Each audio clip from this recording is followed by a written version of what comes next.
Tsokolate de Baterol. Halika, tikman natin.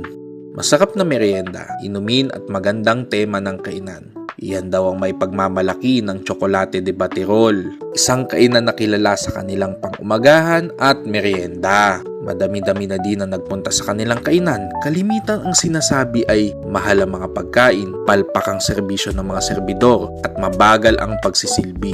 Habang ang iba naman ang sabi ay maganda ang lugar, nakakawili ang mga serbidor at masarap daw talaga ang kanilang mga inumin. Kaya naman, nandito tayo ngayon upang bigyan sila ng tapat at brutal na pagsusuri sa kanilang kainan. Halika sa Baguio! May layong 3 at 7 kilometro pasimula sa kalye ng Sesyon. Ito ay matatagpuan sa Igorot Park, Camp John Hay, Baguio, Benguet. Sila ay nagbubukas ng alas 8 ng umaga at nagsasara naman ng alas 9 ng gabi, araw-araw. Makikita sa lugar na sadyang matao at napupuno din ng paradahan. Heto nga at umorder kami ng inihaw na pusit, 6 na pirasong barbecue, garlic rice, cheese bibingka, traditional blend at Baguio blend naman sa tsokolate. Tikman na natin! Ang una ay ang inihaw na pusit. Ito ay isang buo na ang sinisilbi. Malambot at maayos ang pagkakaluto. Diba? Malambot, di malansa. Lasang-lasa mo ang sarap ng tusta. Masarap kahit hindi isawsaw sa toyo at sili. Sa halagang 430, ito ay pasado.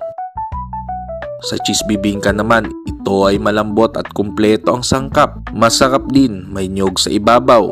Mas masarap sana kung medyo hilaw sa loob. Sa halagang 225, ito ay pwede na. Sa barbecue naman ay hindi gaano matamis, balot na balot ng sarsang karne, tamang-tamang timpla, medyo kaiba lamang ang pagkakatusok. Malambot naman, sa halagang 235, medyo may presyo. Ito ay magaganda yung cut na medyo malaki. Apal. Pwede na. Sa tsokolate naman na tradisyonal, ito ay matubig o aguado at may kaunting tamis. Hindi ko ito masyado nagustuhan pagkat wala silang isinisilbing tsokolate espresso o medyo mapait. Sa presyong 190, ito ay pwede na. Sa tsokolate naman na Baguio blend na ang kaibahan ay may kaunting lasa ng presa. Ganon din, masarap naman, medyo mapresyo din.